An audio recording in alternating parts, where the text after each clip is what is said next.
Hello बच्चों। तो अभी इस वीडियो में मैं आपको बताऊंगा कि मिनिमम डिविएशन कंडीशन क्या होती है प्रिज्म में लाइट के लिए। यानी प्रिज्म से जब लाइट मिनिमम डिविएशन के केस में पास होगी तो क्या कंडीशन होती है उसके लिए। ठीक है, तो अपन ने प्रीवियसली पढ़ा था कि जो डेल होता है प्रिज्म में वो होता है आई प्लस ई माइनस ए। याद होगा आपको? ठीक है, तो आप सोचो कि मैं इसको ऐसे लिख रहा हूँ, अंडर रूट ऑफ आई का whole square plus under root of E का whole square plus 2 under root of I E minus 2 under root of I E minus A. और ये जो टर्म है A square plus B square minus 2ab, इसको लेके square बना देता हूँ और लिख देता हूँ कि root of I minus root of E का whole square plus 2 root of I E minus A. सही है। अब आप सोचो कि अगर आई और ई इक्वल हो जाए तो ये टर्म एज इट इज हट जाएगी, जीरो हो जाएगी, तो डेल मिनिमम आ जाएगा। सही है ना। तो for del minimum I is equal to, I should be equal to E. Del minimum के लिए आई और ई बराबर होने चाहिए, और अगर बराबर हो गए तो डेल मिनिमम कितना आएगा? डेल मिनिमम आएगा 2i माइनस ए या फिर 2e माइनस ए, क्योंकि आई और ई बराबर है। तो एक ही इंपॉर्टेंट फॉर्मूला बन गया बेटा, मैं इसको बॉक्स में डालता हूँ। ठीक है, कि डेल मिनिमम कितना हो गया? 2i माइनस है या फिर 2e माइनस है, जहाँ पे i एंगल ऑफ इंसिडेंस है और e जो है वो एंगल ऑफ इमरजेंस है। तो एक बात और इम्पॉर्टेंट हो गई कि अगर मिनिमम डिविएशन की कंडीशन है तो एंगल ऑफ इंसिडेंस और एंगल ऑफ इमरजेंस बराबर होने चाहिए।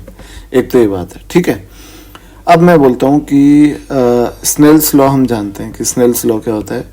तो स्नेल्स लॉ बोलता है कि 1 sign I is equal to mu sign R1 और mu sign R2 is equal to 1 sign E।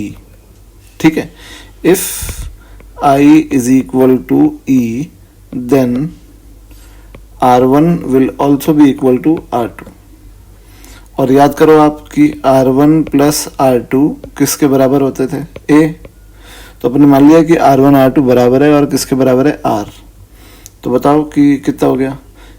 R2R कितना हो गया? A।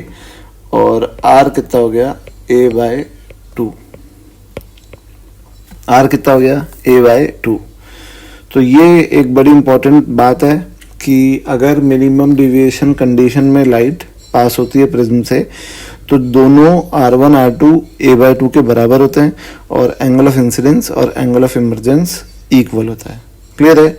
और मिनिमम डिविएशन की वैल्यू कितनी होती है? 2i माइनस ए या फिर 2e माइनस ए। ठीक है, अब बेटा एक और इम्पॉर्टेंट बात है। अब आप सोचो कि अगर R1 A/2 है, R2 भी A/2 है, तो ये एंगल भी तो A/2 हुआ। यही तो है R1 R2, ये एंगल भी तो A/2 हुआ। मानते बात? इसको मैं थोड़ा बड़ा बना दूं ताकि आपको क्लियरली विजिबल हो। इसको मैं मिटाता हूं, थोड़ा बड़ा बनाता हूं। ठीक है,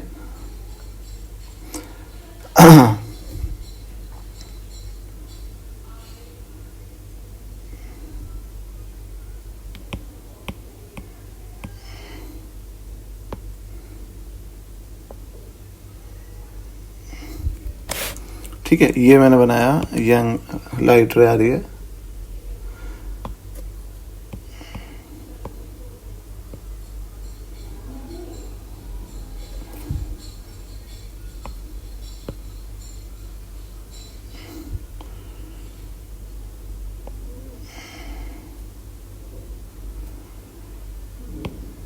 ये नॉर्मल बनाया मैंने और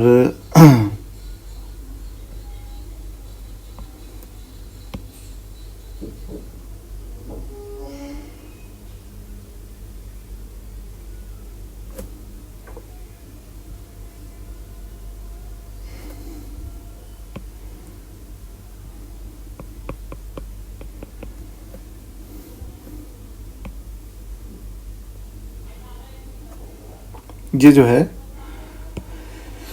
ये हो गया एंगल ऑफ इंसिडेंस आई, ये हो गया आई सेम, क्यों?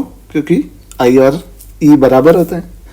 ये ए हो गया, और ये आप जानते हैं आइसोसेलेस प्रिज्म में 90 माइनस ए बाय 2, ये एंगल भी 90 माइनस ए बाय 2, और ये रे ऐसे इसमें से पास हो रही है।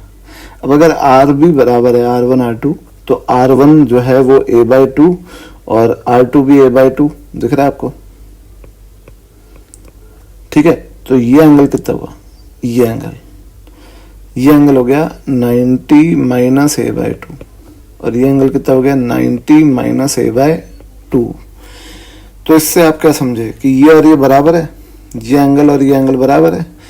इसका मतलब ये जो रे है ये प्रिज्म के बेस के पैरेलल जा रही है, दिख रहा है? बेस के पैरेलल जा रही है। तो मैं इसको स्टेटमेंट को लिखता हूं कि in case of minimum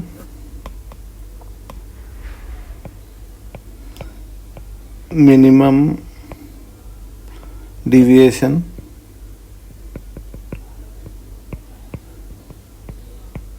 in case of minimum deviation, light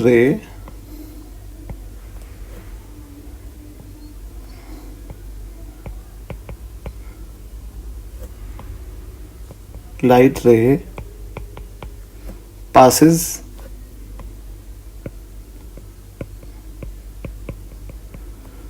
parallel to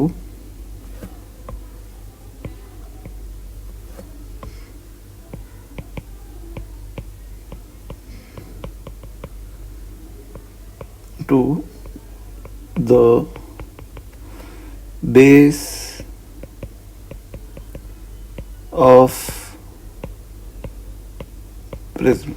Light ray passes parallel to the base of the prism. In case of minimum deviation, light ray passes parallel to the base of the prism.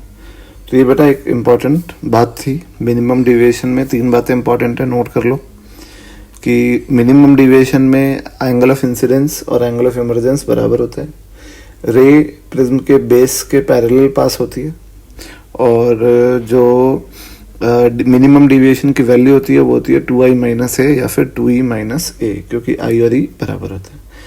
और बेटा ये सारी बातें तभी valid है जब prism की या तो 2 साइड्स इक्वल है कम से कम, और उन दोनों पर रिफ्रैक्शन हो रहा है, और या फिर तीनों साइड इक्वल है, इक्विलेटरल है, तभी मेरी सारी बातें वैलिड है।